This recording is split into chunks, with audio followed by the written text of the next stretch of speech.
अपनों के लिए हर वादे तोड़ के आया हूँ। मैं खाकी हूँ आपके लिए, अपनों को रोता छोड़ आया हूँ। जय हिंद साथियों, स्वागत है आप सभी का आपके अपने favourite education channel study exam academy पर। नए हो तो चैनल को सब्सक्राइब कर लें। सबसे पहले माफ़ी चाहेंगे कि पिछले 2 दिन से आपकी क्लास नहीं हुई है, क्योंकि इसका रीज़न रहा था अपनी ग्राम विकास अधिकारी की परीक्षा थी इसलिए। और आपका 4 प्रैक्टिस सेट हो चुके हैं राजस्थान पुलिस के। ये प्रैक्टिस सेट नंबर 5 है। और इससे पहले वाले जिस विद्यार्थी ने प्रैक्टिस सेट नहीं देखा है तो वो देख लेना, चैनल पर अलग से हम प्ले लिस्ट बना रहे हैं, उसमें जाकर पूरे के पूरा हूबहू आपका पेपर है जिस प्रकार कांस्टेबल में आएगा। टोटल हम 120% करेंगे इस क्लास में। कांस्टेबल में 120% आएंगे। 30% मैं छोड़ रहा हूँ रीजनिंग वाले, रीजनिंग को छोड़कर बाकी पूरा का पूरा आपको पैटर्न परीक्षा पर आधारित हम पेपर करेंगे। इसकी PDF फाइल वगैरह मिलेगी हमारे टेलीग्राम ग्रुप में, जिसका लिंक नीचे डिस्क्रिप्शन में है। स्टडी एग्जाम एकेडमी के नाम से अपना टेलीग्राम ग्रुप है, और सभी साथी लाइव जुड़ जाएं। क्लास स्टार्ट हो चुकी है, और एक बार लाइक और शेयर कर दें ताकि सभी विद्यार्थियों को पता चल सके। बिल्कुल, पहला प्रश्न आपके सामने स्क्रीन पर आ चुका है। अपनों के लिए हर वादे तोड़ के आया हूँ, मैं खाकी हूँ आपके लिए, अपनों को रोता छोड़ के आया हूँ। तो आ जाइए सभी साथी। पहला प्रश्न है कि बिजोलिया के ठाकुर पृथ्वी सिंह दुए द्वारा जनता पर आरोपित तलवार बंधाई की लागत क्या थी? ठिकाने के उत्तराधिकारी की ताजपोशी पर जनता से वसूला जाने वाला कर था। बी देर का है पड़ोसी ठिकानों से युद्ध होने पर युद्ध के खर्च हेतु जनता से वसूला जाने वाला कर। युद्ध हेतु अस्त्र शस्त्र खरीदने हेतु जनता से वसूला जाने वाला कर। बिजोलिया ठाकुर पृथ्वी सिंह के द्वारा जनता पर आरोपित तलवार बंधाई की लागत क्या थी? तलवार बंधाई की लागत थी, ठिकाना का कोई भी मान लो उत्तराधिकारी बनता, नया कोई भी उत्तराधिकारी बनता तो उस समय जनता से एक कर वसूला जाता था, जिसे तलवार बंधाई कर कहा जाता है।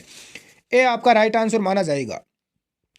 सेकंड प्रश्न आपके सामने स्क्रीन पर आ चुका है। इंदिरा गांधी नहर की लिफ्ट नहरों में सबसे लंबी नहर कौन सी है? कंवरसेन लिफ्ट नहर, गजनेर, बागड़सर लिफ्ट नहर या पोखरण लिफ्ट नहर? जिस मेरे प्यारे साथी को आंसर आ रहा है कमेंट बॉक्स में कमेंट करना बिल्कुल भी ना भूलें। बिल्कुल आंसर बताएं दें के साथियों।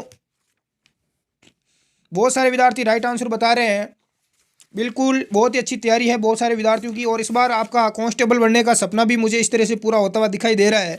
जो विद्यार्थी 1 नंबर बता रहे हैं कंवरसेन लिफ्ट नहर, उन सभी का राइट आंसर है। नेक्स्ट अगले प्रश्न की ओर बढ़ते हैं, और इससे आगे बढ़ने से पहले एक जरूरी सूचना आपको देना चाहता हूँ। यदि मेरा कोई साथी RS बनना चाहता है, RS परी और मेंस की संपूर्ण तैयारी करना चाहता है, तो अनअकैडमी एप्लीकेशन पर नया बेंच यहाँ पर स्टार्ट हो रहा है 29 दिसंबर से।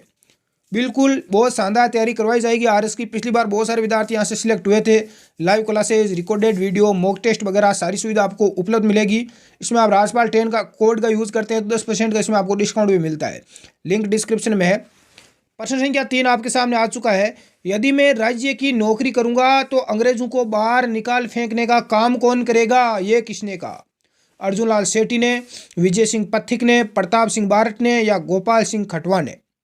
यदि मैं राज्य सरकार की नौकरी करूंगा तो इन अंग्रेजों को देश से बाहर कौन निकालेगा? ये कथन किसका है लाडलू? बिल्कुल यहाँ पर करेक्ट आंसर हो जाएगा, अर्जुन लाल सेठी का है। किसका है? अर्जुन लाल सेठी। जो विद्यार्थी ए बता रहे हैं मेरे हिसाब से बहुत ही अच्छा उनकी यहाँ पर तैयारी चल रही है कांस्टेबल की। अगला प्रश्न देखते हैं। जैसलमेर के शहीद शिरोमणि जिन्होंने जैसलमेर का गुंडाराज नामक पुस्तक लिखी, क्या नाम है? सागरमल गोपाल, स्वामी केशवानंद? बिल्कुल राइट आंसर क्या हो जाएगा? गुंडाराज पुस्तक किसने लिखी? सागरमल गोपा ने लिखी थी। ए आपका क्या हो जाएगा? राइट आंसर हो जाएगा। बिल्कुल जो विद्यार्थी यहाँ पर राइट आंसर बता रहे हैं ए, उन सभी का बहुत ही यहाँ पर राइट आंसर आ चुका है। बहुत ही गजब अच्छे की तैयारी चल रही है। अगले प्रश्न की ओर रुख करते हैं बिना देरी किए हुए। और कल आपके लिए क्या होने वाला है? कल गुरुजी बहुत ही स्पेशल होने वाला है। कल तैयार रहना, इंटरनेट बचा के रखना। राजस्थान जीके का संपूर्ण राजस्थान जीके कवर करवाया जाएगा डिजिटल बोर्ड पर। लाइव क्लास होगी। राकेश जी जो अपने गिटाला सर है, जो पहले ग्राम विकास अधिकारी थे, अभी ग्राम विकास अधिकारी उन्होंने नौकरी छोड़ दी और अभी वो गवर्नमेंट टीचर बन चुके हैं। उनके द्वारा आपको पूरा राजस्थान का जीके कवर करवा दिया जाएगा। कल आपकी 5 घंटे की मैराथन क्लास होगी, उसके लिए तैयार रहें। उस क्लास का लिंक आपको मिल जाएगा हमारे टेलीग्राम ग्रुप में, उसमें आप जुड़े रहना। वर्ष 2012-13 में सुगंधित पुष्पों का सर्वाधिक कृषि क्षेत्र कहाँ है? मध्य प्रदेश, राजस्थान, तमिलनाडु या उत्तर प्रदेश? बिल्कुल इस प्रश्न का राइट आंसर क्या हो जाएगा? सुगंधित पौधों के उत्पादन की दृष्टि से मध्य प्रदेश प्रथम स्थान पर है, दूसरे स्थान पर तमिलनाडु है और अपना राजस्थान तीसरे स्थान पर है। तो राइट आंसर क्या बता रहे हैं? जो मध्य प्रदेश बता रहे हैं सभी का राइट आंसर है। अगले प्रश्न की ओर बढ़ते हैं। निम्न में से ऊसर भूमि कौन सी है? पर्वतीय प्रदेशों की भूमि, समुद्र तटीय भूमि, नदियों के किनारे स्थित भूमि या खारी और लवणीय भूमि? ऊसर भूमि है खारी एवं लवणीय भूमि। बिल्कुल आपका डी राइट आंसर हो जाएगा। जो विद्यार्थी बता रहे हैं सभी का बिल्कुल करेक्ट आंसर है।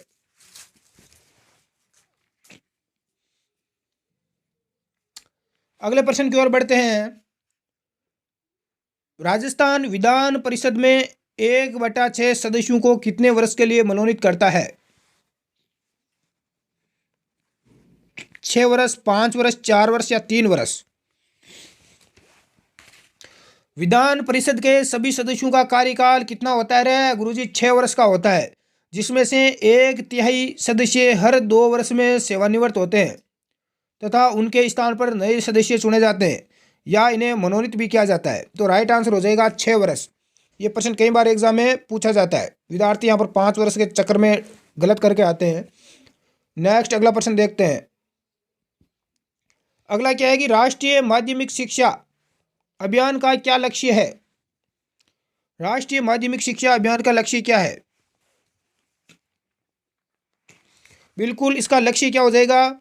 5 किलोमीटर की परिधि में माध्यमिक विद्यालयों की उपलब्धता सुनिश्चित करना, 7 से 10 किलोमीटर की परिधि में उच्च माध्यमिक विद्यालयों की उपलब्धता, 2017 तक माध्यमिक शिक्षा में नामांकन 100% करना या उपरोक्त सभी? तो बिल्कुल डी आपका राइट आंसर है। ये सभी इसका लक्ष्य रखा गया है।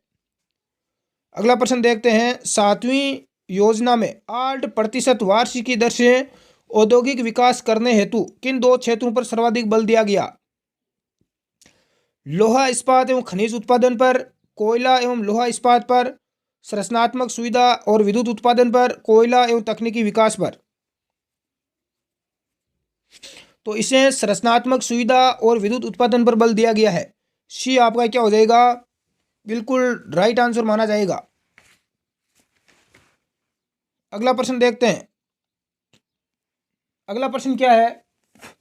जे नारायण व्यास के संपादन में अखंड भारत नामक समाचार पत्र का प्रकाशन 24 नवंबर 1935 को कहां पर प्रारंभ हुआ? ब्यावर, मुंबई, जोधपुर या फलोदी? 24 नवंबर 1935 को बिल्कुल मुंबई में हुआ रे। कहाँ हुआ गुरुजी? मुंबई। बी आपका राइट हो जाएगा। अगला प्रश्न क्या है कि भारत में प्रथम भारी पानी संयंत्र कहाँ पर स्थापित किया गया? नांगल, बड़ौदा, तूतीकोरन या रावत भाटा? भारत में पहला भारी पानी का संयंत्र कहाँ पर स्थापित किया गया?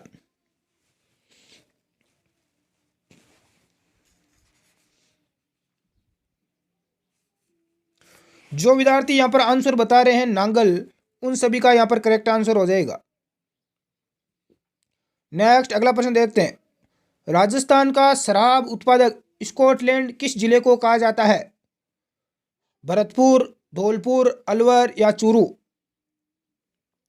तो ये कहा जाता है आपका आंसर बताएं देखिए कमेंट में। फिर आप बोलते हो राजस्थान राज्य में अलवर जिले में सबसे ज़्यादा बिल्कुल डिस्टिलरी है। राइट आंसर क्या हो जाएगा? अलवर हो जाएगा। सी आपका करेक्ट आंसर है। अगला देखें। निम्न में से कौन सा महल उदयपुर की बांसदरा पहाड़ी पर स्थित है? जग मंदिर पैलेस, चावंड के महल, सज्जनगढ़ पैलेस या सिटी पैलेस? उदयपुर की बांसदरा पहाड़ी पर स्थित है। कौन सा पैलेस है? राइट आंसर क्या हो जाएगा? बिल्कुल सज्जनगढ़ पैलेस है। कौन सा है गुरुजी? सज्जनगढ़ पैलेस। सी राइट आंसर है। नेक्स्ट अगला प्रश्न देखते हैं। मोहम्मद गौरी ने भारत के कई क्षेत्रों को विजिट करने के बाद यहाँ का प्रशासन किसको सौंपा? कुतुबुद्दीन ऐबक को, इल्तुतमिश, हरिराज को या इनमें से कोई नहीं?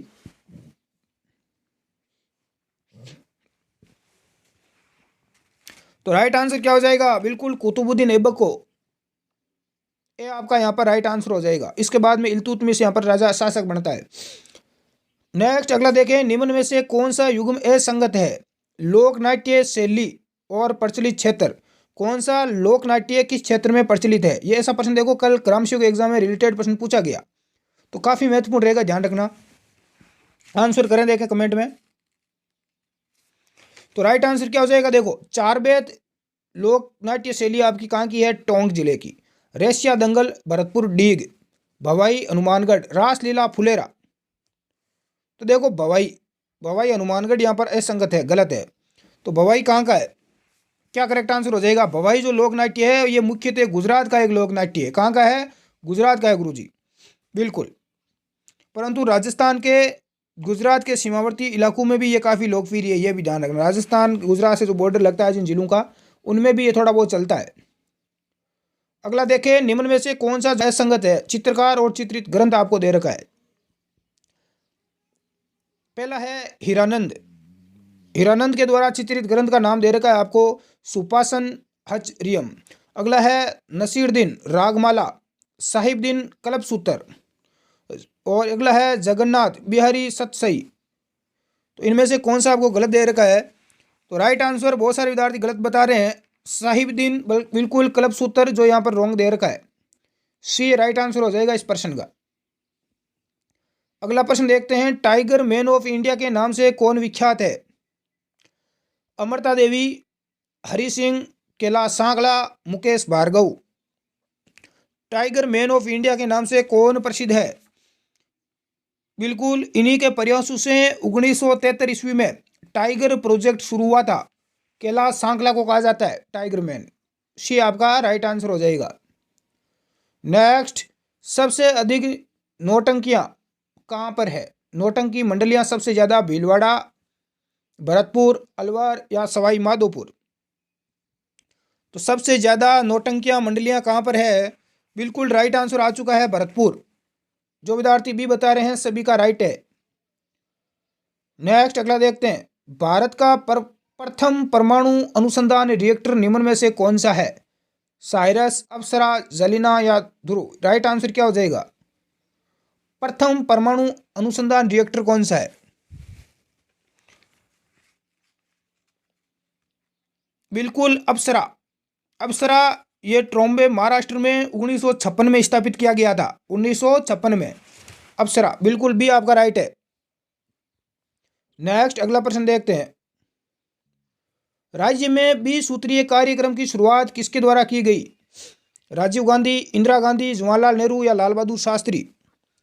20 सूत्रीय कार्यक्रम की शुरुआत किसके द्वारा की गई?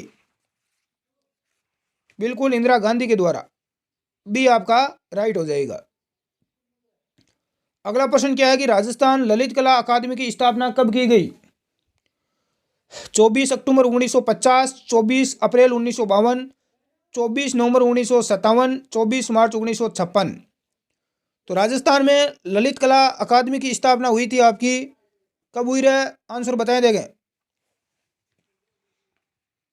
बिल्कुल सी राइट आंसर हो जाएगा, 24 नवंबर 1957 में। नेक्स्ट अगला देखें, डॉक्टर सविता अम्बेडकर अंतर्जातीय विवाह प्रोत्साहन योजना के तहत छुआछूत उन्मूलन के लिए सवर्ण युवती या युवक द्वारा अनुसूचित जाति के युवक से विवाह करने पर प्रोत्साहन राशि कितनी दी जाती है? बहुत ही अच्छा प्रश्न है। प्रश्न क्या है कि भीमराव अम्बेडकर यानी डॉक्टर सविता अम्बेडकर अंतर्जातीय विवाह, ठीक है, जाति जो कास्ट वगैरह हमारा यहाँ पर चलता है, उसमें यदि कोई विवाह करता है युवक युवती, तो अनुसूचित जाति के युवती या युवक से विवाह करने पर, मान लो आप कोई भी अनुसूचित जाति जनजाति की कोई बच्ची है जाति की, उसे मान लो आप विवाह करते हो, तो आपको राशि दी जाएगी सरकार के द्वारा। कितनी प्रोत्साहन राशि आपको यहाँ पर दी जाएगी? तो इसमें आपको 50, बिल्कुल राइट आंसर क्या हो जाएगा? 5 लाख रुपए। बिल्कुल सी आपका राइट आंसर हो जाएगा। अब आप यदि अदर कास्ट में जो ये जातियाँ जनजातियाँ हैं अनुसूचित, यहाँ पर आप शादी करते हो तो बिल्कुल आपको अच्छा 5 लाख रुपए मिल जाएंगे। 1 अप्रैल 2013 से ये नियम लागू हुआ था, ये ध्यान रखना। कब से हुआ है ये सिस्टम लागू? 1 अप्रैल 2013 से। बिल्कुल 1 अप्रैल 2013 से दंपति को 5 लाख रुपए की राशि प्रदान की जाती है। कोई दिक्कत नहीं है, विवाह कर लेना। और फिर आराम से ज़िंदगी जीना। अगला प्रश्न कौन सा है, वह झील कौन सी है जिसके एक और प्रसिद्ध टोडरोग स्थित है। यह प्रश्न कई बार आ चुका है। कोलाई झील, बीकानेर, उदय सागर, नक्की झील या नासमंद झील, राजसमंद झील। करेक्ट आंसर क्या हो जाएगा, बिल्कुल आपकी नक्की झील है माउंट आबू सिरोही में, जिसके एक और क्या है प्रसिद्ध टोडरोग स्थित है। सी आपका करेक्ट आंसर है। अगला प्रश्न क्या है, अगला प्रश्न है कि गेंगा रोग किसकी कमी से होता है। कौन सा है, पेंगा नहीं, गेंगा रोग। विटामिन ए की कमी से, प्रोटीन की कमी, आयोडीन की या कार्बोहाइड्रेट की कमी। तो ये आयोडीन की कमी से होता है। सी आपका राइट आंसर हो जाएगा। अगला प्रश्न देखते हैं, निम्न में से वह राज्य का वह स्थान कौन सा है जिसे मारवाड़ का लघु माउंट आबू कहा जाता है। यह प्रश्न भी आ चुका है कई बार। मारवाड़ का लघु माउंट आबू जोहड़ श्री गंगानगर, सम जैसलमेर, पिपलूट बाड़मेर या नोखा बीकानेर। तो राइट आंसर क्या हो जाएगा, बिल्कुल पिपलूट बाड़मेर को कहा जाता है। सी आपका राइट आंसर हो जाएगा। पिपलूट बाड़मेर सभी का राइट है। अगला प्रश्न क्या है कि नवलखा जैन मंदिर किस जिले में स्थित है। पाली, सिरोही, जालोर या जोधपुर। करेक्ट आंसर क्या हो जाएगा, बिल्कुल जो विद्यार्थी बता रहे हैं यहाँ पर पाली, उन सभी का राइट है। अगला प्रश्न देखते हैं, भरतपुर में राजनीतिक चेतना जागृत करने हेतु सबसे पहले कौन सी संस्थान गठित की गई। भरतपुर राज्य प्रजा संघ, भरतपुर राज्य प्रजा मंडल, भरतपुर कांग्रेस मंडल, भरतपुर प्रजा परिषद। तो इसके लिए भरतपुर प्रजा संघ की स्थापना की गई। बिल्कुल जो विद्यार्थी ए बता रहे हैं सभी का राइट है। और कब की गई, 1928 में। कब हुई रे, 1928 में। अगला देखें, सबसे ज़्यादा टैक्स चुकाने वाले व्यापारियों को सम्मानित करने के लिए प्रदेश में व्यापारी सम्मान योजना कब से लागू की गई। जो ज़्यादा व्यापारी जो ज़्यादा सबसे ज़्यादा टैक्स भरते हैं उनको सम्मानित किया जाता है। तो ये योजना आपकी शुरू हुई थी 13 सितंबर 2011 से। सी आपका राइट हो जाएगा। बिल्कुल अगले प्रश्न की ओर बढ़ते हैं। अगला है कि राज्य मंत्रिमंडल द्वारा पर्यावरण नीति को कब मंजूरी दी गई। तो पर्यावरण नीति को मंजूरी दी गई आपकी 22 अप्रैल 2010 को। कब दी गई, 22 अप्रैल 2010 को। सी आपका राइट हो जाएगा। नेक्स्ट है कि निम्न में से कौन सी खारे पानी की झील नहीं है। सांबर जयपुर, पंचपदरा बाड़मेर, कायलाना जोधपुर, लूणकरणसर बीकानेर। खारे पानी की झील इनमें से कौन सी नहीं है। बिल्कुल यहाँ पर राइट आंसर आ चुका है सभी का, कायलाना जोधपुर। सी आपका राइट आंसर है। अगला देखें, जीड़े क्या है। जीड़े क्या है, जैसलमेर में प्रचलित एक विशिष्ट काव्य पद्धति है। जैसलमेर की स्थानीय कला का प्रचलित नाम है। एक विशिष्ट प्रकार का शॉल है। जैसलमेर में पाया जाने वाला एक विशेष जानवर है। तो जैसलमेर में प्रचलित एक विशिष्ट काव्य पद्धति है। ये आपका राइट आंसर है। बिल्कुल जो विद्यार्थी बता रहे हैं बहुत अच्छी है। और इसके अंदर जो एक ये काव्य पद्धति है, इसमें एक चीज़ ध्यान रखना कि ढोलामारू रादुआ आपने नाम सुना होगा, उसके अंतर्गत पाया जाने वाला सबसे पुराना ये काव्य है। नेक्स्ट अगला प्रश्न देखते हैं। बिल्कुल क्लास को लाइक जरूर करें, काफ़ी साथी लाइव जुड़े हुए हैं। चांदनपुर नाम से किसे जाना जाता था। केला देवी मंदिर को, मदन मोहन जी का मंदिर, अंजनी माता का मंदिर, महावीर जी का मंदिर। चांदनपुर के नाम से किसे जाना जाता, तो बिल्कुल राइट आंसर आ जाए सभी विद्यार्थियों को आ चुका है, महावीर जी का मंदिर। डी आपका करेक्ट आंसर है। अगला प्रश्न देखते हैं, गांधी कुटीर योजना किससे संबंधित है। तो गांधी कुटीर योजना आपकी संबंधित है आर्थिक दृष्टि से कमजोर व अल्प आय वर्ग की आवासीय समस्या के समाधान से संबंधित है। तो बी आपका यहाँ पर राइट आंसर हो जाएगा।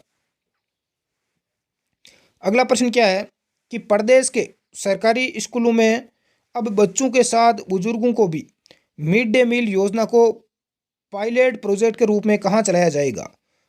बिल्कुल मिड डे मील योजना के अंतर्गत बच्चों के साथ बुजुर्ग है उनको भी यहाँ पर दिया जाएगा भोजन वगैरह। तो ये चलाया जाएगा सबसे पहले जयपुर और उदयपुर में। तो ए आपका यहाँ पर राइट आंसर है। अगला है कि रघुनाथ सिंह का मुकदमा पुस्तक किसने लिखी? गणेशीलाल व्यास ने, सागरमल गोपा, ऋषिदत्त मेहता या नित्यानंद नागर?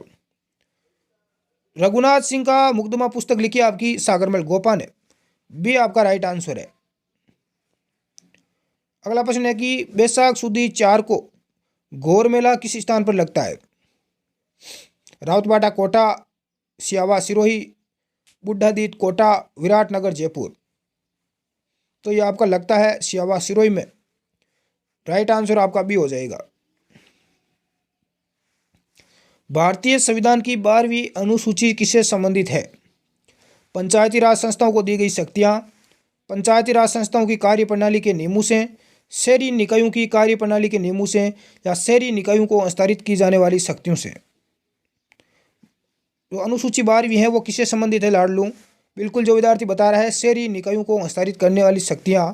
डी आपका राइट आंसर हो जाएगा।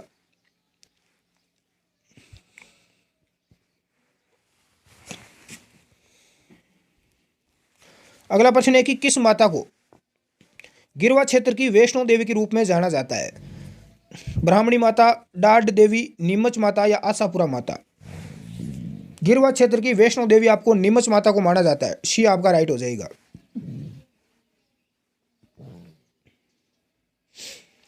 अगला प्रश्न है कि कर्नल जेम्स टोड, जिसे घोड़े वाला बाबा भी कहा जाता है, राजस्थान में पॉलिटिकल एजेंट कब बने? राजस्थान के पीए कब बने थे?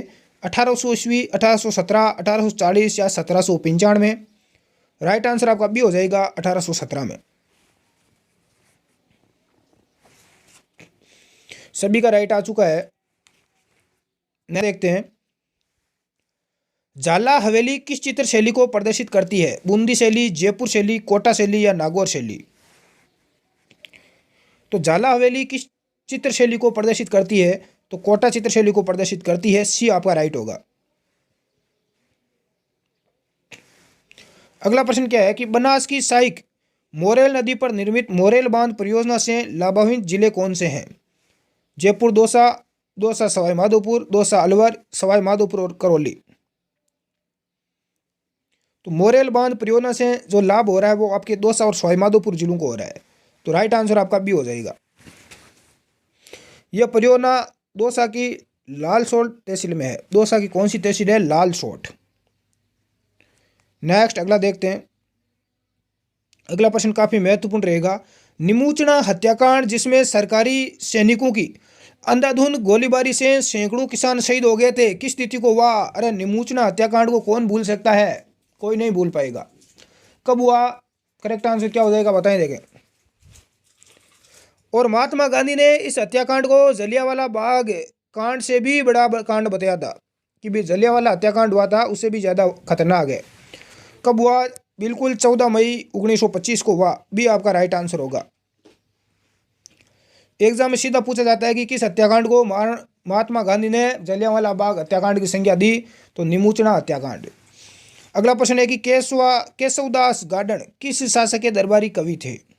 कौन? केशवदास। तो ये महाराजा गजराज सिंह के थे। सी आपका राइट हो जाएगा। नेक्स्ट अगला देखते हैं। अगला है कि बछड़ा पालन पशुपालक के द्वार योजना के तहत चयनित बछड़ों का कब तक पालन पोषण किया जाता है? एक योजना है बछड़ा पालन पशुपालक के द्वार। इस योजना में बछड़े की आयु कब तक होती है, तब तक उसका पालन पोषण किया जाता है? 12 महीना, 20 माह, 24 माह या 40 माह? तो राइट आंसर सी हो जाएगा 24 महीने तक। जो विद्यार्थी सी बता रहे हैं सभी का करेक्ट है। तो राजस्थान ये आपका टॉपिक समाप्त हो चुका है। इसके अंदर हमने टोटल 44 कवर किए आज प्रश्न। और अगली क्लास में अपन महिला व बाल अपराध कवर करेंगे। महिला व बाल अपराध राजस्थान पुलिस के लिए अपना बी पार्ट अगला पार्ट, जिसमें 10 प्रश्न कवर करेंगे। इसमें आपके कितने राइट हुए कमेंट करें और सभी साथी लाइव जुड़े रहें। महिला व बाल अपराध का पहला प्रश्न आपके सामने आ चुका है। यदि आपको महिला बाल अपराध की ई बुक लेना है जिसमें आपको पूरी थ्योरी मिल जाए, साथ में 500 प्लस ऑब्जेक्टिव प्रश्न मिल जाए, तो लिंक डिस्क्रिप्शन में दिया हुआ है, वहाँ से आप डाउनलोड कर सकते हैं। और कंप्यूटर की भी आपको 3000 प्रश्नों की ई बुक मिल जाएगी, लिंक डिस्क्रिप्शन में, वहाँ से आप डाउनलोड कर सकते हैं। पहला प्रश्न है साथियों, शारदा एक्ट 1930 को समाप्त करके कौन सा अधिनियम बनाया गया? दहेज प्रतिषेध अधिनियम, किशोर न्याय अधिनियम, बाल अधिकार संरक्षण अधिनियम, बाल विवाह निषेध अधिनियम? तो इसको समाप्त करके एक नया अधिनियम आया, बाल विवाह निषेध अधिनियम। शारदा एक्ट 1930 का हरविलास शारदा के द्वारा लाया गया और हरविलास शारदा का संबंध अजमेर जिले से था। यदि बात करें शारदा एक्ट की तो इसमें लड़के और लड़की की विवाह की आयु 14 वर्ष लड़की की रखी गई और 18 वर्ष बाद में लड़के की रखी गई। लेकिन इसमें जब संशोधन हुआ और इसकी जगह बाल विवाह निषेध अधिनियम आया तो इसमें लड़के की आयु 21 वर्ष कर दी और लड़की की आयु 18 वर्ष कर दी। हालांकि अभी इसमें संशोधन हो चुका है, अभी लड़की की आयु भी 21 वर्ष कर दी है, क्योंकि बहुत सारी दिक्कत आ रही थी, लड़कियां पढ़ाई वगैरह नहीं कर पा रही थी आगे की, तो इसको यहाँ पर थोड़ा बहुत और परिवर्तन हुआ है। सेकंड प्रश्न आपके सामने है, भारतीय दंड संहिता में दहेज हत्या से संबंधित अनुच्छेद कौन सा है? अनुच्छेद 299, 370, 42 या 304B। तो दहेज हत्या से संबंधित आपका अनुच्छेद कौन सा है? बिल्कुल मैं समय दे रहा हूँ कुछ आपको सेकंड का, ताकि आप आंसर कर पाए नीचे कमेंट बॉक्स में, आप सोच सकें, आपको सोचने का समय पूरा दिया जा रहा है।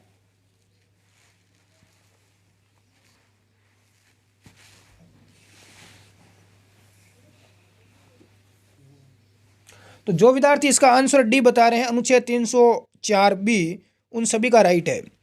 अगले प्रश्न की ओर रुख करते हैं। अगला है कि बाल श्रम अधिनियम कब पारित हुआ? 1930, 1957, 86 या 2015? बाल श्रम अधिनियम पारित हुआ था आपका 1986 में। यदि आपने आंसर सी चुना है तो बिल्कुल आपने राइट आंसर चुना है। नेक्स्ट अगला प्रश्न देखते हैं। अगला प्रश्न क्या है कि बाल संरक्षण से संबंधित निम्न में से किस अधिनियम के अंतर्गत विशेष कोर्ट की स्थापना का प्रावधान है? बाल अधिकार संरक्षण आयोग 2015, पोक्सो अधिनियम 2012, किशोर न्याय अधिनियम 2015 या उपयुक्त सभी? तो पोक्सो कोर्ट की स्थापना का प्रावधान यहाँ पर किया गया है बाल अधिकार संरक्षण आयोग 2015 में। पोक्सो अधिनियम आप सभी को पता है 2012 वाला है। किशोर न्याय अधिनियम 2015। तो राइट आंसर आपका डी हो जाएगा, उपयुक्त सभी। नेक्स्ट अगला प्रश्न देखते हैं। बाल विवाह मुक्त राजस्थान साझा अभियान कब शुरू किया गया? यानी राजस्थान को बाल विवाह से मुक्त करने के लिए अभियान शुरू किया गया। 18 जुलाई 2016, 18 जुलाई 2017, 18 जुलाई 2018 या 2019? तो करेक्ट आंसर जो भी मेरे साथी बता रहे हैं 18 जुलाई 2016, उन सभी का राइट है। बिल्कुल अगले प्रश्न की ओर बढ़ते हैं। अगला है कि लैंगिक अधिनियम 2013 में एक जिला अधिकारी का दायित्व होता है।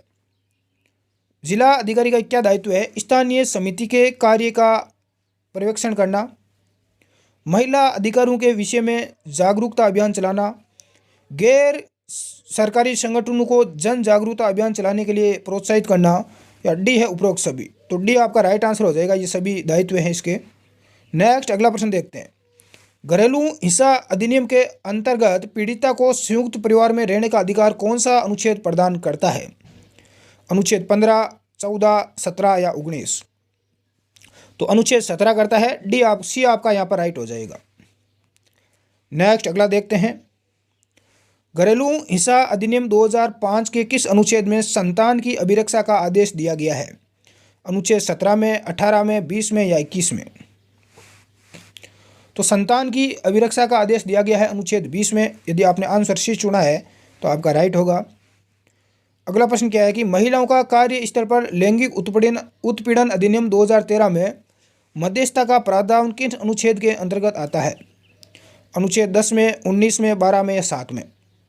तो ये अनुच्छेद 10 के अंतर्गत आता है। यदि आपने आंसर ए चुना है तो बिल्कुल आपने राइट आंसर चुना है।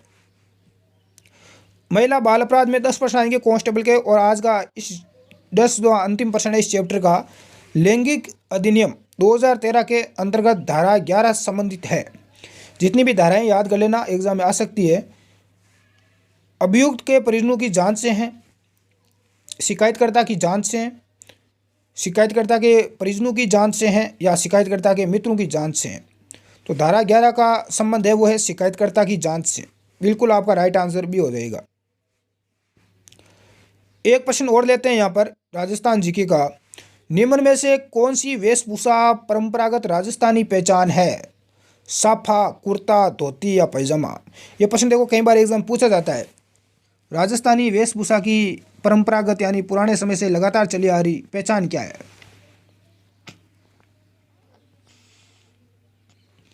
सापे को देखो यहाँ पर राइट आंसर ए हो जाएगा सापा। सापे को पगड़ी बोलते हैं, पाग बोलते हैं, पेंचा, बागा भी कहते हैं। ये सिर ढकने के काम आता है, सापा सिर के ऊपर बांधा जाता है। ए आपका राइट आंसर है। अगला हम पार्ट लेते हैं इंडिया जीके प्लस साइंस का। किसका लेते हैं? इंडिया जीके और साइंस का। सभी साथी लाइव जुड़े रहें, अब बहुत ही ज़्यादा इंटरेस्टिंग क्लास होने वाली है, तो क्लास में अंत तक आप जरूर बने रहें।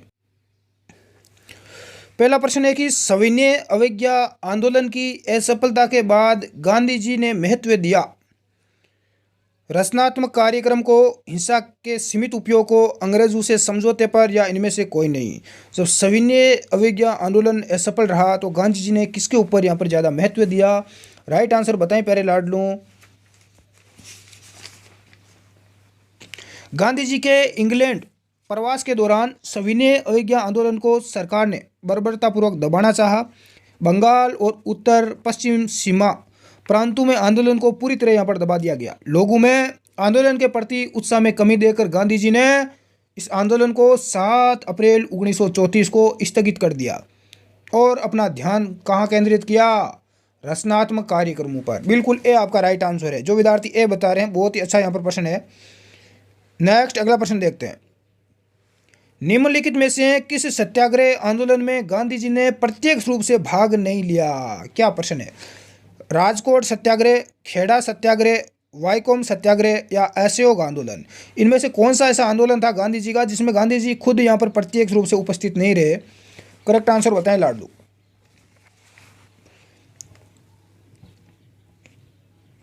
गांधी जी ने 1917 में चंपारण सत्याग्रह की सफलता के बाद गुजरात में खेड़ा के किसानों की समस्याओं को लेकर आंदोलन शुरू किया था। 1924-25 में संपन्न वाईकोम सत्याग्रह एक गांधीवादी आंदोलन था। वाईकोम जो आंदोलन हुआ था 1925 में, गांधी जी ने स्वयं केरल स्थित वाईकोम की यात्रा की और असहयोग आंदोलन में गांधी जी की भागीदारी यहाँ पर है। अतएव राजकोट की सत्याग्रह इस प्रश्न का यहाँ पर राइट आंसर हो जाएगा। यदि हम बात करें तो यहाँ पर इसका करेक्ट आंसर राजकोट ही होगा। ए इज आपका करेक्ट आंसर। नेक्स्ट अगले प्रश्न की ओर बढ़ते हैं। क्लास को लाइक जरूर करें। अगला प्रश्न क्या है कि बारदोली सत्याग्रह का नेतृत्व किसने किया? महात्मा गांधी ने, पटेल ने, मोरारजी देसाई ने, राजेंद्र प्रसाद ने। बारदोली सत्याग्रह का नेतृत्व किसने किया? गुजरात में स्थित बारदोली के किसानों ने सरकार द्वारा बढ़ाई गई 30% कर के विरोध में सरदार वल्लभ भाई पटेल ने इसका नेतृत्व किया था। और इसी सत्याग्रह के दौरान बारदोली की महिलाओं ने सरदार वल्लभ भाई पटेल को सरदार की उपाधि दी थी। कई बार एग्जाम में पूछा जाता है कि सरदार वल्लभ भाई पटेल को सरदार की उपाधि किसने दी? तो ध्यान रखना, बारदोली गुजरात की महिलाओं ने दी थी। इसका राइट आंसर भी हो जाएगा सरदार वल्लभ भाई पटेल। अगले प्रश्न की ओर बढ़ते हैं। द्वितीय गोलमेज सम्मेलन किस प्रश्न पर असफल रहा? द्वितीय गोलमेज सम्मेलन किस कारण से असफल रहा? इसका राइट आंसर बताएं लाडलू। बिल्कुल करेक्ट आंसर क्या हो जाएगा? आंसर बताएं। देखें यहाँ बात करें हम दूसरा गोलमेज सम्मेलन, ये सांप्रदायिक नेतृत्व के प्रश्न पर विफल हो गया था। बिल्कुल ए आपका राइट आंसर हो जाएगा, सांप्रदायिक प्रतिनिधित्व। ब्रिटिश के प्रधानमंत्री मैकडोनाल्ड ने यह घोषणा की थी कि यदि कोई सर्वसम्मत समाधान प्रस्तुत नहीं किया गया तो ब्रिटिश सरकार को अपनी कामचलाऊ योजना यहाँ पर चलानी पड़ेगी, क्योंकि इस तरह की कोई योजना प्रस्तुत नहीं की गई थी। अतः 16 अगस्त 1932 को मैकडोनाल्ड को अपने निर्णय की घोषणा की, जिसमें सांप्रदायिक निर्णय यहाँ पर जिसे हम कहते हैं। बिल्कुल ए आपका करेक्ट आंसर हो जाएगा। अगले प्रश्न की बात करते हैं। स्वामी विवेकानंद ने रामकृष्ण मिशन की स्थापना किस वर्ष की? 1816 में, 91, 93 या 96 में? विवेकानंद ने रामकृष्ण मिशन की स्थापना किस वर्ष की? राइट आंसर की ओर बढ़ते हैं। स्वामी विवेकानंद ने रामकृष्ण मिशन की स्थापना वर्ष 1896 और 97 में कलकत्ता के समीप बरहानगर में की थी। तत्पश्चात उसके बाद में बेलूर यानी कलकत्ता में रामकृष्ण मिशन की स्थापना की गई। तो राइट आंसर हो जाएगा 1896 डी। अगले प्रश्न की ओर रुख करते हैं। 1938 में भारतीय राष्ट्रीय कांग्रेस के अध्यक्ष निर्वाचित हुए। भारतीय राष्ट्रीय कांग्रेस के अध्यक्ष कौन बने 1938 में? 1938 में कांग्रेस के हीरापुरा अधिवेशन, कौन सा अधिवेशन? हरिपुरा अधिवेशन, इसमें सुभाष चंद्र बोस को पहली बार इसका अध्यक्ष बनाया गया। तो बी आपका राइट आंसर हो जाएगा, सुभाष चंद्र बोस को बनाया गया, बिल्कुल। और दूसरा अधिवेशन हुआ था 1939 में त्रिपुरी कांग्रेस में। गांधी जी के विरोध में भी अध्यक्ष पद के लिए इनको चुना गया, लेकिन कांग्रेस कार्यकारिणी के निरंतर विरोध के कारण इनको अध्यक्ष पद से इस्तीफा देना पड़ा था। बी आपका राइट आंसर है। अगला प्रश्न देखते हैं। अगला है कि सेल्सियस स्केल पर मानव शरीर का सामान्य तापमान कितना होता है? बहुत ही अच्छा प्रश्न है, साइंस का प्रश्न आ चुका है। तो इसका राइट आंसर होता है 36 यानी 36.9, बिल्कुल 36 डिग्री सेल्सियस राइट आंसर हो जाएगा सी। कहीं पर आपको 37 डिग्री भी मिलेगा सेल्सियस लिखा हुआ, तो ये भी राइट आंसर होता है, लेकिन ये यहाँ पर करेक्ट है 36.9 डिग्री, बिल्कुल। नेक्स्ट अगला प्रश्न देखते हैं। सौरमंडल का सबसे बड़ा ग्रह कौन सा है? पृथ्वी, मंगल, बृहस्पति या शनि? तो सौरमंडल का सबसे बड़ा आपका ग्रह बृहस्पति है, सी आपका राइट है, बिल्कुल। अगला प्रश्न देखते हैं। हवा में जिस गैस की मात्रा सबसे अधिक है वह है हाइड्रोजन H2 प्रतीक होता है, carbon dioxide CO2, oxygen O2, nitrogen N2। तो सबसे ज़्यादा कौन सी गैस है हवा में? बिल्कुल यहाँ पर राइट आंसर जो विद्यार्थी डी बता रहे हैं, नाइट्रोजन। तो नाइट्रोजन की मात्रा सर्वाधिक है,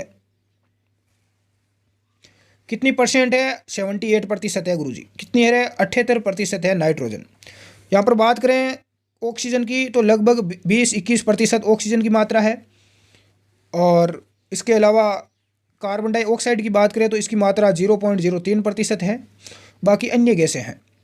नेक्स्ट अगला देखते हैं। पृथ्वी पर मरुभूमि होने की संभावना अधिक रहती है, मरुभूमि होने की अधिक संभावना रहती है किस अक्षांश पर रहती है? इसका करेक्ट आंसर क्या हो जाएगा? बिल्कुल जो विद्यार्थी यहाँ पर बता रहे हैं 23 डिग्री अक्षांश के पास, उन सभी का राइट आंसर है। अगला प्रश्न है कि पृथ्वी की सतह से ओजोन परत की ऊंचाई कितनी है?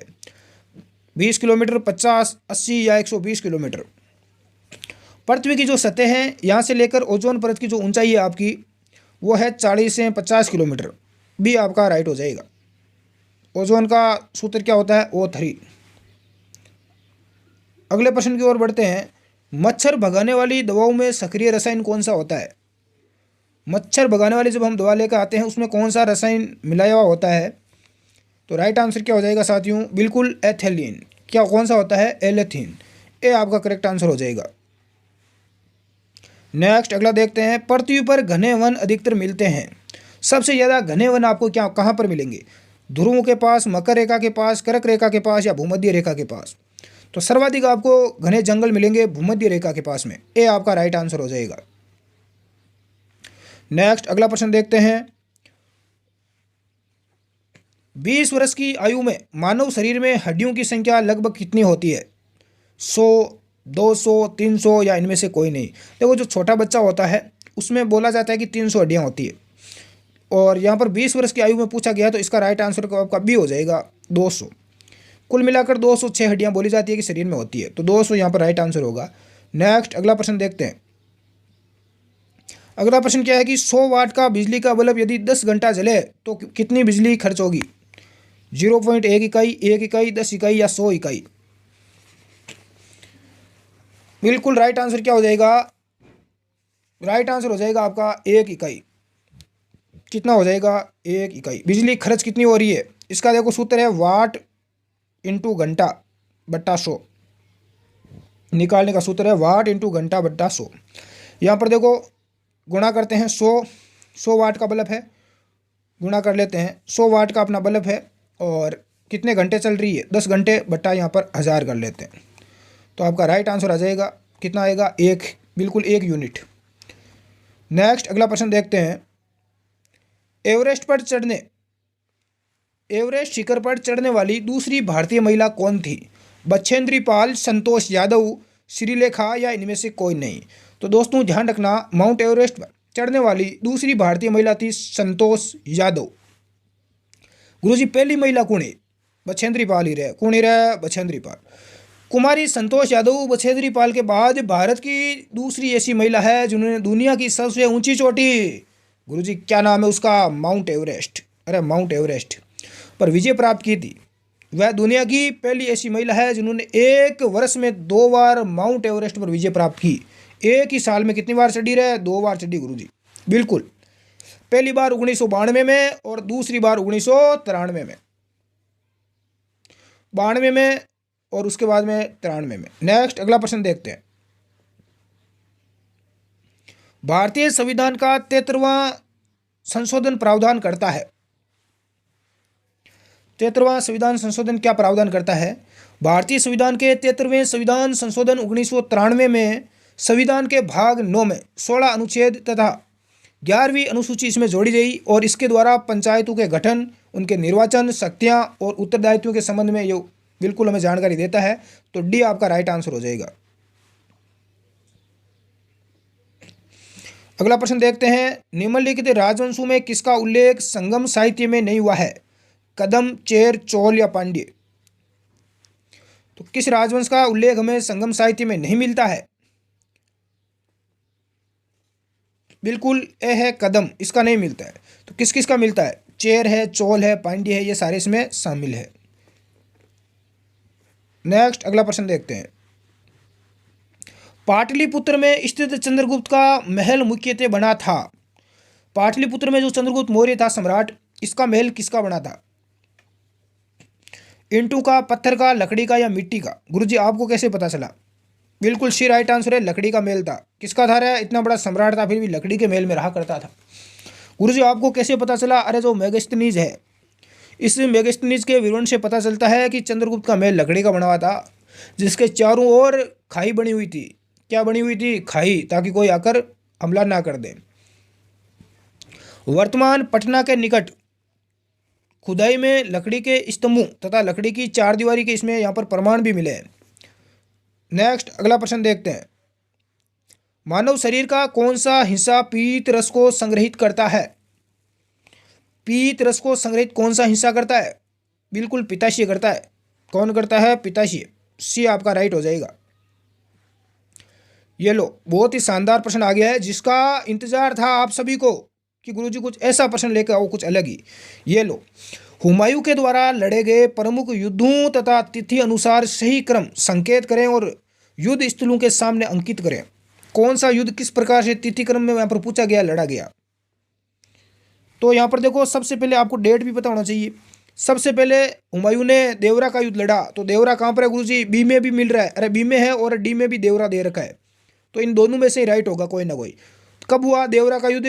1532 में लड़ा, ठीक है। हाँ, उसके बाद उसने चौसा का युद्ध लड़ा। तो इसमें चौसा कहाँ पर है? 2 नंबर पर नहीं है, तो यहाँ पर रहा 2 नंबर पर चौसा। तो डी आपका राइट आंसर हो जाएगा।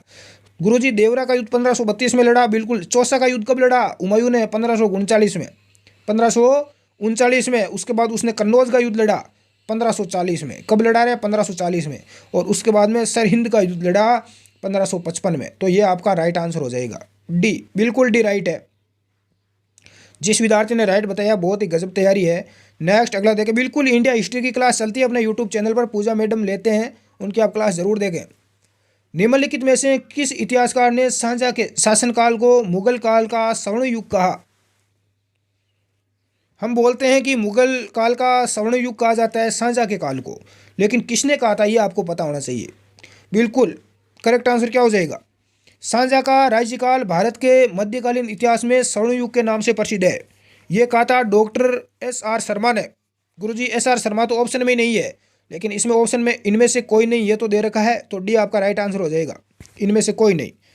SR शर्मा ने शाहजहां के काल में विभिन्न क्षेत्रों में हुई उपलब्धियों को देखते हुए उनके काल को स्वर्णकाल कहा। इसके अलावा डॉक्टर L श्रीवास्तव ने कहा यह केवल कला और वास्तुकला की दृष्टि से ही सत्य कहा जा सकता है। नेक्स्ट अगला प्रश्न देखते हैं। निम्नलिखित में से किसने बंगाल में द्विहद शासन प्रणाली को समाप्त किया? बिल्कुल वॉरेन हेस्टिंग ने किया। सी आपका राइट आंसर हो जाएगा। अगला प्रश्न है कि ब्रह्म समाज की स्थापना किस वर्ष हुई? 1827, 29, 31 या 43? ब्रह्म समाज हिंदू धर्म का प्रथम सुधार आंदोलन था। इसकी स्थापना राजा राममोहन राय ने की थी 20 अगस्त 1828 ईस्वी को। कहाँ पर की थी? कलकत्ता में। राजा राममोहन राय को भारतीय पुनर्जागरण का मसीहा भी माना जाता है इस कारण से। तो बिल्कुल 1827 में की गई, 1827-28 में हुई थी। ये आपका राइट आंसर हो जाएगा। 1828 में मिल सकता है आपको। नेक्स्ट अगला प्रश्न देखते हैं। पृथ्वी को सूर्य की परिक्रमा करने में कितना समय लगता है? गुरुजी, पृथ्वी जब सूर्य की परिक्रमा करती है तो उसको ये 365.25 दिन लगते हैं। बी आपका राइट आंसर हो जाएगा। नेक्स्ट अगला प्रश्न देखते हैं। सौर मंडल का सर्वाधिक गर्म ग्रह कौन सा है? बुध, शुक्र, मंगल या पृथ्वी? सौर मंडल में शुक्र जो आपका ग्रह है ये बुध के बाद सूर्य के सबसे निकट दूसरा ग्रह है। कौन सा? बुध। तो राइट आंसर कौन सा हो जाएगा? बिल्कुल सबसे सर्वाधिक गर्म ग्रह कौन सा है? करेक्ट आंसर बताएं, देखें। शुक्र ग्रह, बिल्कुल बुध के बाद सूर्य के सबसे निकट है, ध्यान रखना। संघन वायुमंडल के चलते इसका तापमान सर्वाधिक कितना होता है? 730 डिग्री केल्विन रहता है इसका तापमान।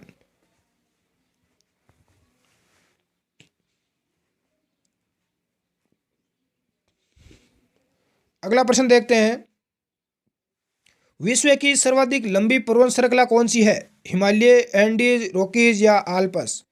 विश्व की सर्वाधिक लंबी पर्वत श्रृंखला एंडीज है, बिल्कुल। कौन सी है? एंडीज। कहां पर है? दक्षिणी अमेरिका के पश्चिमी घाट पर। नेक्स्ट अगला देखते हैं। भारतीय रुपये की विनिमय दर निर्धारित होती है। भारतीय जो रुपया है अपना, इसकी विनिमय दर किससे निर्धारित होती है? अमेरिका के डॉलर के संबंध में, ब्रिटिश के पाउंड के संबंध में, कुछ चयनित मुद्राओं के संबंध में, या इनमें से कोई नहीं? तो इसका राइट आंसर हो जाएगा बिल्कुल कुछ चयनित मुद्राओं के संबंध में। सी आपका राइट आंसर हो जाएगा। अगला प्रश्न क्या है कि भारतीय जो जीवन बीमा निगम है इसका एक उदाहरण क्या है? व्यावसायिक बैंक का, विकास का, निवेश का या सरकारी बैंक का? जीवन बीमा निगम एक उदाहरण किसका है? बिल्कुल निवेश बैंक का एक उदाहरण है।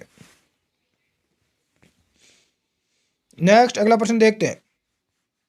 देश का पहला बुद्धिस्ट थीम पार्क किस राज्य में लगाया गया? उत्तर प्रदेश, बिहार, मध्य प्रदेश या झारखंड?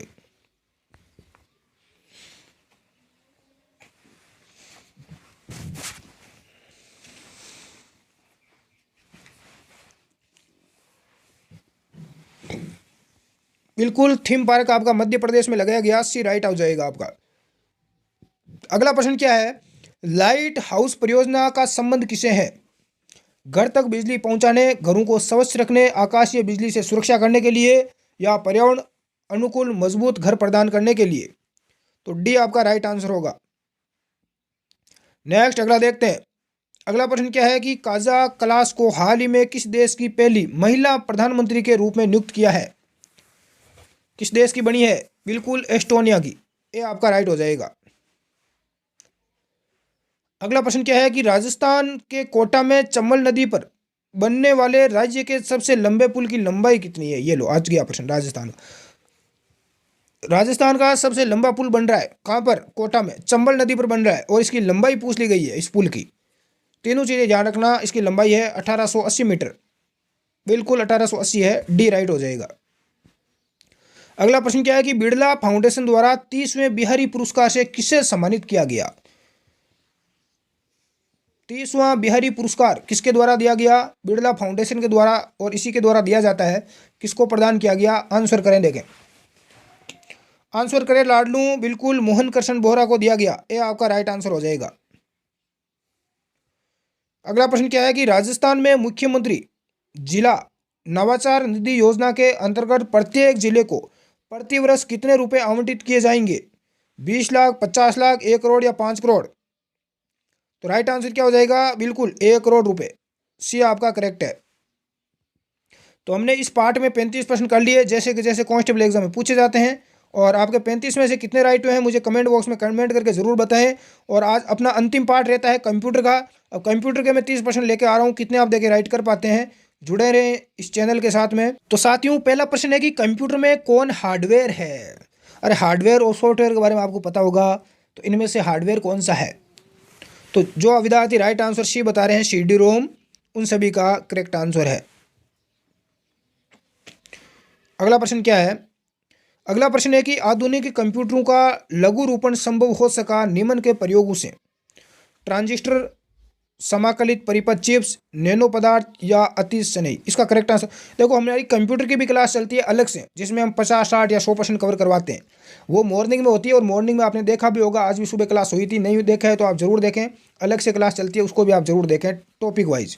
तो इसका राइट आंसर भी हो जाएगा समाकलित परिपथ, चिप्स। जो विद्यार्थी बी बता रहे हैं उनका राइट है। नेक्स्ट अगला प्रश्न देखते हैं। निम्नलिखित इनपुट उपकरणों में से कौन डिस्प्ले स्क्रीन पर ऑब्जेक्ट का चयन करने के लिए एक प्रकाश संवेदनशील डिटेक्टर का उपयोग करता है? ओमार, लाइट पेन, स्कैनर या प्रिंटर? तो इसके लिए कौन करता है? बिल्कुल आपका लाइट पेन। जो विद्यार्थी लाइट पेन बता रहे हैं सभी का राइट है। नेक्स्ट अगला देखते हैं। अगला प्रश्न आ चुका है आपके सामने। बिल्कुल रिमूवेबल मीडिया में सभी शामिल होते हैं के सिवाय? किसके सिवाय? सीडी रोम, डेस्कटॉप, डीवीडी या हार्ड डिस्क ड्राइव? इस प्रश्न का राइट आंसर डी आपका हो जाएगा, हार्ड डिस्क ड्राइव।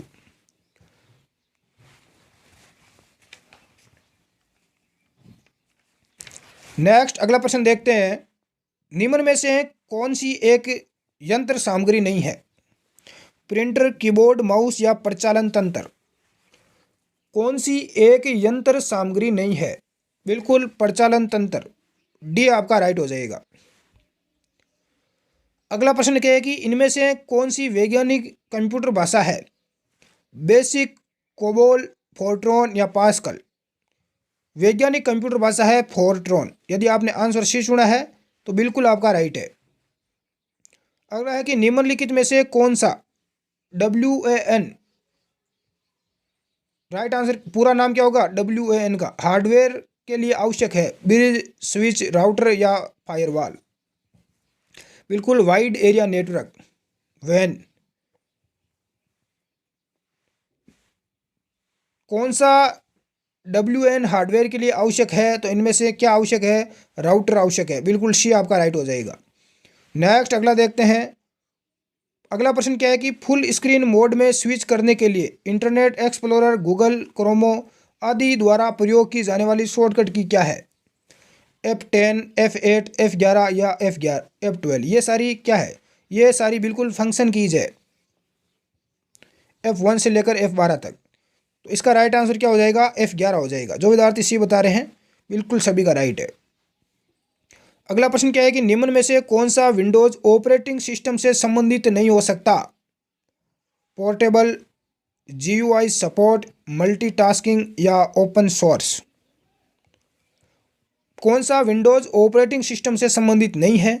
तो ये बिल्कुल ओपन सोर्स, डी आपका राइट हो जाएगा। अगला है कि निम्न में से कौन सी MS वर्ड की अंतर्निहित सुविधा नहीं है? लाइव स्ट्रीम, स्पेल चेक, शब्दकोश या अनुवाद? तो MS वर्ड की इनमें से सुविधा कौन सी नहीं है? लाइव स्ट्रीम की नहीं है। इसमें लाइव स्ट्रीम हम नहीं कर सकते, ए आपका राइट हो जाएगा। नेक्स्ट है कि निम्न में से कौन सा पहला माइक्रो प्रोसेसर इंटेल कॉर्पोरेशन के द्वारा बनाया गया? इंटेल के द्वारा कौन सा पहला सबसे पहले माइक्रो प्रोसेसर बनाया गया? यदि आपने आंसर सी चुना है 4004 तो बिल्कुल आपका राइट आंसर होगा। यह प्रश्न कई बार एग्जाम में पूछा जाता है। अगला प्रश्न है कि निम्न में से कौन सी नॉन वोलेटाइल मेमोरी है? यह प्रश्न भी पूछा जाता है। DRAM, SRAM, रोम या रैम? नॉन वोलेटाइल मेमोरी कौन सी है? वोलेटाइल और नॉन वोलेटाइल दोनों एग्जाम में पुटअप होता है प्रश्न। बिल्कुल यहाँ पर राइट आंसर क्या हो जाएगा लाडलू?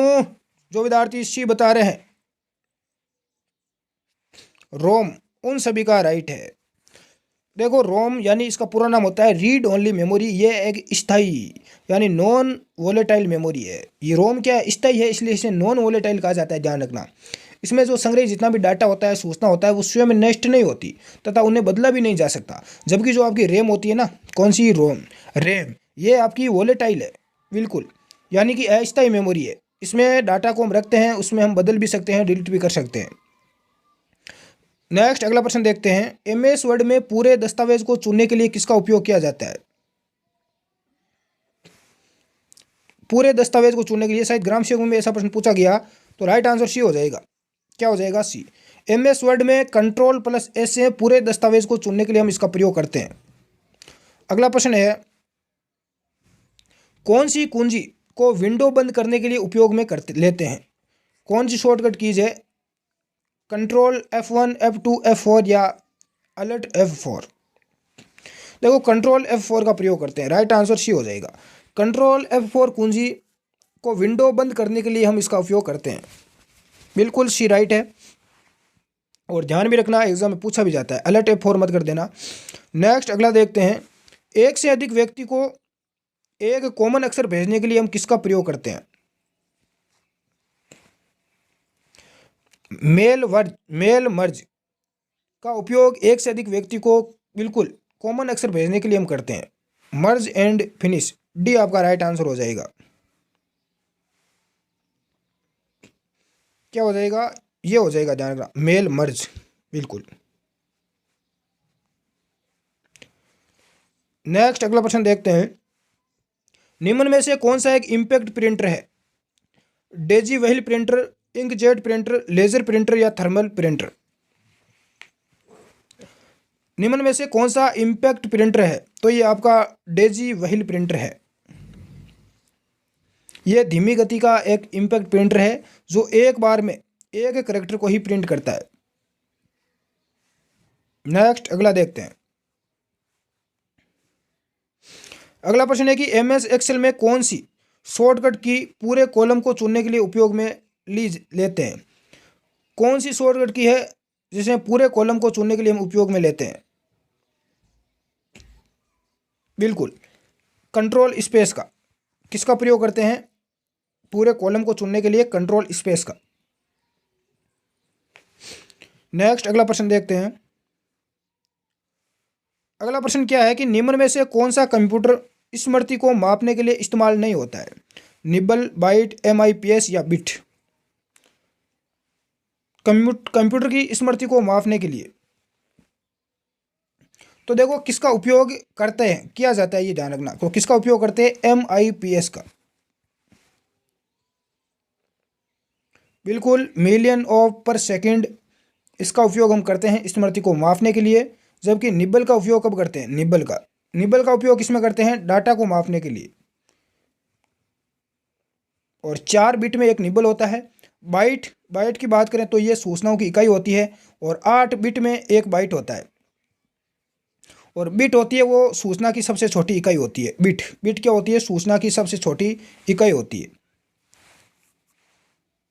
नेक्स्ट अगला प्रश्न देखते हैं, निम्न में से कौन सा प्रथम नेटवर्क है?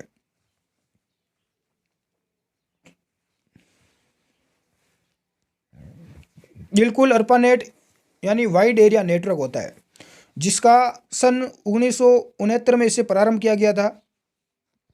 राइट आंसर क्या हो जाएगा? बिल्कुल डी आपका राइट हो जाएगा। अगला प्रश्न है कि इंटरनेट कनेक्शन के लिए कौन सी डिवाइस का उपयोग करते हैं? माउस का, मॉडेम का, प्रिंटर का या स्कैनर का? इंटरनेट कनेक्शन के लिए हम मॉडेम का उपयोग करते हैं। जो विद्यार्थी बी बता रहे हैं सभी का राइट है। ये क्या करता है मॉडेम? ये एनालॉग जो सिग्नल होता है उसको डिजिटल सिग्नल में बदलता है। अगला प्रश्न देखते हैं, निम्नलिखित इकाई की जो एक कंप्यूटर की अन्य इकाइयों के बीच डेटा और निर्देश के हस्तांतरण को नियंत्रित करने के लिए जिम्मेदार है? ALU, CU, MU या LU? इसके लिए कंट्रोल यूनिट CU आपका जिम्मेदार है।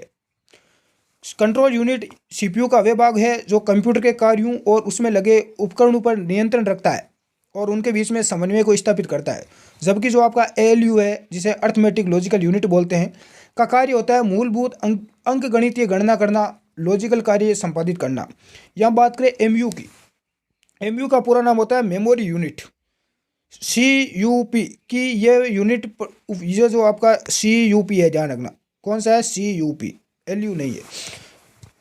ये क्या करता है? ये यूनिट प्रयोगकर्ता द्वारा प्राप्त निर्देशों और डाटा को सुरक्षित रखता है। बिल्कुल। अगला प्रश्न देखते हैं, अगला प्रश्न क्या है कि कंप्यूटर एक्सेस टाइम क्या है? तो राइट आंसर क्या हो जाएगा? समय प्लस विलंबता समय की तलाश। ये आपका राइट हो जाएगा। कंप्यूटर एक्सेस टाइम समय प्लस विलंबता समय की तलाश है। एक्सेस टाइम मेमोरी से डाटा प्राप्त करने के लिए दिए गए निर्देश तथा वास्तव में डाटा प्राप्त होने से बीच का जो समय है, बिल्कुल यहाँ पर ए राइट हो जाएगा। अगला प्रश्न देखते हैं, सेव एज बॉक्स को डिस्प्ले करने के लिए किस बटन का प्रयोग करते हैं? F10, F12, F9 या F11? सेव एज बॉक्स को डिस्प्ले करने के लिए हम प्रयोग करते हैं बिल्कुल F12 का। भी आपका राइट आंसर हो जाएगा बिल्कुल। अगला प्रश्न है कि MS एक्सेल में डिफॉल्ट रूप से नंबर गठबंधन कर रहे हैं, लेफ्ट राइट सेंटर। तो राइट आंसर आपका भी हो जाएगा राइट। क्या हो जाएगा? राइट। जहाँ बात करें MS एक्सेल डिफॉल्ट रूप से नंबर राइट गठबंधन करता है। क्या करता है? राइट गठबंधन करता है। बिल्कुल भी आपका करेक्ट आंसर है। अगला प्रश्न है, MS वर्ड में alert plus shift plus D का उपयोग करते हैं। ये जो शॉर्टकट कीज है अलर्ट शिफ्ट और डी, इसका प्रयोग करते हैं बिल्कुल इंसर्ट डेट करने के लिए। भी आपका राइट आंसर हो जाएगा। अगला प्रश्न क्या है, एक बाइट के समूह का प्रतिनिधित्व है 10 बिट, 5 बिट, 8 बिट या 4 बिट? तो एक बाइट में होता है बिल्कुल 8 बिट। आपका राइट आंसर सी हो जाएगा। देखो यहाँ मैं बात करूँ इसकी पूरी की पूरी, 4 बिट में एक निबल होता है, 4 बिट में तो एक निबल होता है, 2 निबल में एक बाइट होता है, 8 बिट में एक बाइट होता है, और 1000 बाइट में एक किलोबाइट होता है, 1024 किलोबाइट में एक मेगाबाइट होता है, 1024 मेगाबाइट में एक गीगाबाइट होता है, 1024 गीगाबाइट में एक टेराबाइट होता है। नेक्स्ट अगला प्रश्न क्या है, कौन सी शॉर्टकट की करंट वर्कबुक को मिनिमाइज करने के लिए उपयोग की जाती है? कौन सी शॉर्टकट की है जो वर्कबुक को मिनिमाइज करने में काम में ली जाती है? बिल्कुल कंट्रोल F9 भी आपका राइट आंसर हो जाएगा। अगला प्रश्न क्या है, निम्नलिखित नेटवर्क डिवाइस में एक साथ 2 नेटवर्क क्षेत्रों में शामिल करने के लिए किसका उपयोग करते हैं? ब्रिज का, रिपीटर का, फायरवॉल का या बस का? तो इसके लिए ब्रिज का प्रयोग करते हैं। किसका करते हैं? ब्रिज का। ब्रिज क्या है? ब्रिज नेटवर्क डिवाइस में एक साथ 2 नेटवर्क क्षेत्रों में शामिल करने के लिए प्रयोग में किया जाता है, लिया जाता है। इस नेटवर्क डिवाइस के द्वारा 2 ही लोकल एरिया नेटवर्क को आपस में जोड़ा जाता है। और रिपीटर की बात करें तो रिपीटर क्या करता है? सूचनाओं के एक स्थान से दूसरे स्थान पर भेजने के लिए संचार सिग्नल दूरी अधिक होने के कारण कमज़ोर या धीमा पड़ जाता है। अतः इन कमज़ोर सिग्नलों को बिल्कुल यहाँ पर करने के लिए, बूट करने के लिए रिपीटर का हम प्रयोग करते हैं। अगला प्रश्न देखते हैं। अगला प्रश्न क्या है कि 2 प्रोसेसरों के बीच रिमोट होस्ट पर कौन सी लेयर पीयर टू पीयर और एंड टू एंड कनेक्शन देती है?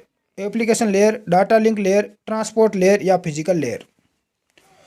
ट्रांसपोर्ट लेयर क्या करती है? 2 प्रोसेसरों के बीच रिमोट होस्ट पर पीयर टू पीयर और एंड टू एंड कनेक्शन देती है। कौन देती है? ट्रांसपोर्ट लेयर देती है। आपका राइट आंसर हो जाएगा सी। अंतिम प्रश्न देखते हैं, ओएसआई उद्धरण प्रतिमान कितने स्तरों से निर्मित होता है? रेफरेंस मॉडल 7, 6 या 5 या 4? यहाँ बात करें ओएसआई मॉडल या SISO सर्टिफाइड नेटवर्क बिल्कुल कम्युनिकेशन मॉडल है जो कि रिप्रेजेंट करता है कि नेटवर्क में सिस्टम के बीच में कम्युनिकेशन कैसे हो रहा है। यानी इसके बीच में मॉडल है, इसके अंदर टोटल कितने होते हैं? बिल्कुल 7 होते हैं। कितने होते हैं? 7। ए आपका यहाँ पर राइट हो जाएगा। जो विद्यार्थी 7 बता रहे हैं सभी का राइट है। तो साथियों आज की क्लास में हमने टोटल 120 के लगभग 20% हमने कवर कर लिए हैं। राजस्थान पुलिस का मॉडल पेपर हमने कवर किया। 120 में से आपका स्कोर कितना रहा? कम से कम आपका 80 प्लस का स्कोर होना ही चाहिए। बिल्कुल 80 प्लस है, उनका बहुत ही अच्छी यहाँ पर तैयारी है। मिलते हैं हम नेक्स्ट क्लास में। बने रहिए अपने सबसे भरोसेमंद चैनल के साथ। धन्यवाद। जय हिंद।